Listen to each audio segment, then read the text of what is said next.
ಆದಿಕಾಂಡ ಅಧ್ಯಾಯ 6. ಜಲಪ್ರಳಯ. ಭೂಮಿಯ ಮೇಲೆ ಜನರು ಹೆಚ್ಚುತ್ತಾ ಅವರಿಗೆ ಹೆಣ್ಣು ಮಕ್ಕಳು ಹುಟ್ಟಲು ದೇವಪುತ್ರರು ಮನುಷ್ಯಪುತ್ರಿಯರ ಸೌಂದರ್ಯವನ್ನು ನೋಡಿ ತಮಗೆ ಇಷ್ಟರಾದವರನ್ನು ಹೆಂಡರನ್ನಾಗಿ ಮಾಡಿಕೊಂಡರು. ಆಗ ಯೆಹೋವನು, ನನ್ನ ಆತ್ಮವು ಮನುಷ್ಯರಲ್ಲಿ ಶಾಶ್ವತವಾಗಿರುವುದಿಲ್ಲ, ಅವರು ಭ್ರಷ್ಟರಾದದರಿಂದ ಮರ್ತ್ಯರೇ, ಅವರ ಆಯುಷ್ಯವು 120 ವರುಷವಾಗಿರಲಿ ಅಂದನು. ಆ ಕಾಲದಲ್ಲಿ, ಅಂದರೆ ದೇವಪುತ್ರರು ಮನುಷ್ಯಪುತ್ರಿಯರನ್ನು ಕೂಡಿ ಅವರಲ್ಲಿ ಮಕ್ಕಳನ್ನು ಪಡೆಯುವ ಕಾಲದಲ್ಲಿ, ಮಹಾಶರೀರಗಳು ಭೂಮಿಯ ಮೇಲಿದ್ದರು, ಅನಂತರದಲ್ಲಿಯೂ ಇದ್ದರು. ಪೂರ್ವದಲ್ಲಿ ಹೆಸರುಗೊಂಡ ಪರಾಕ್ರಮಶಾಲಿಗಳು ಇವರೇ. ಮನುಷ್ಯರ ಕೆಟ್ಟತನವು ಭೂಮಿಯ ಮೇಲೆ ಹೆಚ್ಚಾಗಿರುವುದನ್ನು, ಅವರು ಹೃದಯದಲ್ಲಿ ಯೋಚಿಸುವುದೆಲ್ಲವೂ ಯಾವಾಗಲೂ ಬರೀ ಕೆಟ್ಟದ್ದಾಗಿರುವುದನ್ನು ಯೆಹೋವನು ನೋಡಿ, ತಾನು ಭೂಮಿಯ ಮೇಲೆ ಮನುಷ್ಯರನ್ನು ಉಂಟುಮಾಡಿದ್ದಕ್ಕೆ ಪಶ್ಚಾತ್ತಾಪಪಟ್ಟು ತನ್ನ ಹೃದಯದಲ್ಲಿ ನೊಂದುಕೊಂಡನು.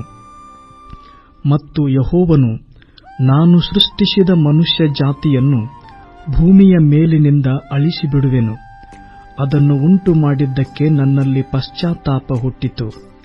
ಮನುಷ್ಯರೊಂದಿಗೆ ಸಕಲ ಮೃಗ ಕ್ರಿಮಿ ಪಕ್ಷಿಗಳನ್ನೂ ಅಳಿಸಿಬಿಡುವೆನು ಅಂದುಕೊಂಡನು. ಆದರೆ ನೋಹನಿಗೆ ಯೆಹೋವನ ದಯವು ದೊರಕಿತು.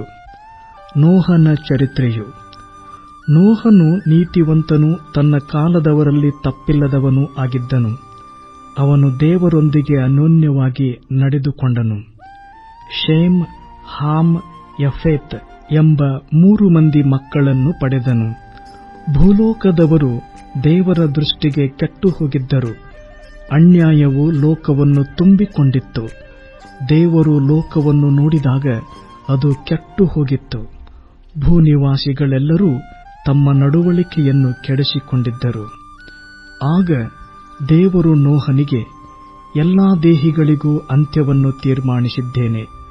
ಭೂಲೋಕವು ಅವರ ಅನ್ಯಾಯದಿಂದ ತುಂಬಿ ಅದೆ.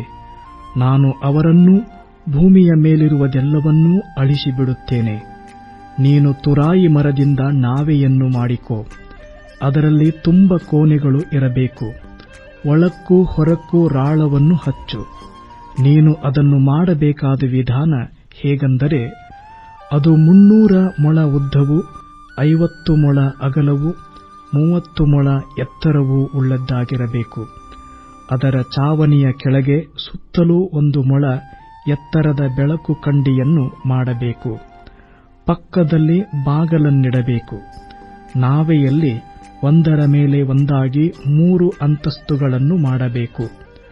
ನಾನಂತೂ ಭೂಮಿಯ ಮೇಲೆ ಜಲಪ್ರಳಯವನ್ನು ಬರಮಾಡಿ ಆಕಾಶದ ಕೆಳಗಿರುವ ಸಕಲ ಪ್ರಾಣಿಗಳನ್ನೂ ಅಳಿಸಿಬಿಡುವೆನು. ಭೂಮಿಯಲ್ಲಿರುವ ಸಮಸ್ತವೂ ಲಯವಾಗುವುದು.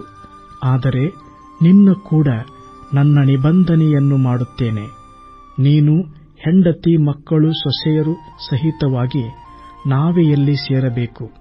ಇದಲ್ಲದೆ ಜೀವಿಗಳ ಪ್ರತಿ ಜಾತಿಯಲ್ಲಿಯೂ 1 ಗಂಡು 1 ಹೆಣ್ಣು, ಹೀಗೆ 2 ನಾವೆಯಲ್ಲಿ ಸೇರಿಸಿ ನಿನ್ನೊಂದಿಗೆ ಉಳಿಸಿ ಕಾಪಾಡಬೇಕು. ಪಶು, ಪಕ್ಷಿ, ಕ್ರಿಮಿ ಇವುಗಳ ಸಕಲ ಜಾತಿಗಳಲ್ಲಿಯೂ 2 ಬದುಕುವುದಕ್ಕಾಗಿ ನಿನ್ನ ಬಳಿಗೆ ಬರುವವು. ಮತ್ತು ನಿನಗೂ ಅವುಗಳಿಗೂ ಪೋಷಣೆಯಾಗುವಂತೆ ಸಕಲ ವಿಧವಾದ ಆಹಾರ ಪದಾರ್ಥಗಳನ್ನು ನಿನ್ನ ಬಳಿಯಲ್ಲಿ ಕೂಡಿಸಿಡಬೇಕು ಎಂದು ಹೇಳಿದನು. ದೇವರು ಅಪ್ಪಣೆ ಕೊಟ್ಟ ಪ್ರಕಾರವೇ ನೋಹನು ಮಾಡಿದನು.